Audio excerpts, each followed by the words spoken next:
that woman weeping still in the next room. Then something else as well. Something scratching. Scrabbling. Some time passed before he realized it was his own arm jumping involuntarily, knuckles rapping on the floor, fingers scratching and thumping as the hand contracted. Then the sounds stopped.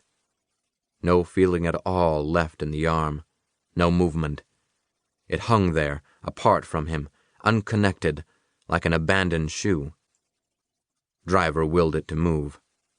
Nothing happened. Worry about that later. He looked back at the open door. Maybe that's it, Driver thought. Maybe no one else is coming. Maybe it's over. Maybe for now, 3 bodies are enough.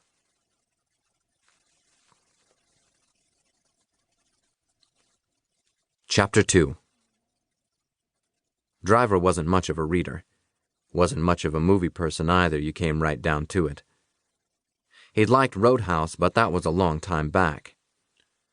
He never went to see movies he drove for, but sometimes after hanging out with screenwriters who tended to be the other guys on the set with nothing much to do for most of the day, he'd read the books they were based on. Don't ask him why. This was one of those Irish novels where people have horrible knock-down drag-outs with their fathers, ride around on bicycles a lot, and occasionally blow something up. Its author peered out squinting from the photograph on the inside back cover like some life form newly dredged into sunlight. Driver found the book in a second-hand store out on Pico, wondering whether the old lady proprietor's sweater or the book smelled mustier. Or maybe it was the old lady herself. Old people had that smell about them sometimes. He'd paid his $1.10 and left. Not that he could tell the movie had anything to do with this book. Driver had some killer sequences in the movie once the hero smuggled himself out of North Ireland to the New World. That was the book's title, Sean's New World, bringing a few hundred years' anger and grievance with him. In the book, Sean came to Boston. The movie people changed it to L.A. What the hell? Better streets. And you didn't have to worry so much about weather. Sipping at his carry-out horchata, Driver glanced up at the TV where fast-talking Jim Rockford did his usual verbal prance and dance. He looked back down, read a few more lines till he fetched up on the word desuetude. What the hell kind of a word was that? He closed the book and put it on the nightstand. There it joined others by Richard Stark, George Pelicanos, John Shannon, Gary Phillips, all of them from that same store on Pico, where hour after hour ladies of every age arrived with armloads of romance and mystery novels. They swapped 2 for 1. Desuetude. At the Denny's 2 blocks away, Driver dropped coins in the phone and dialed Manny Gilden's number, watching people come and go in the restaurant. It was a popular spot. Lots of families.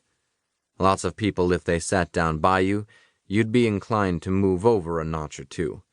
In a neighborhood where slogans on T-shirts and greeting cards at the local Walgreens were likely to be in Spanish. Maybe he'd have breakfast after. It was something to do.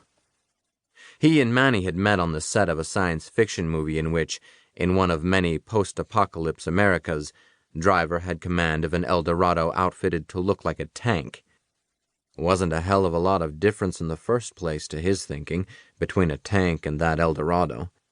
They handled about the same. Manny was one of the hottest writers in Hollywood. People said he had millions tucked away. Maybe he did. Who knew? But he still lived in a run-down bungalow out toward Santa Monica, still wore T-shirts and chinos with chewed-up cuffs over which, on formal occasions, such as one of Hollywood's much-beloved meetings, an ancient corduroy sports coat worn virtually cordless might appear. And he was from the streets.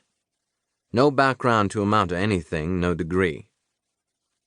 Once, when they were having a quick drink, Driver's agent told him that Hollywood was composed almost entirely of C-plus students from Ivy League universities.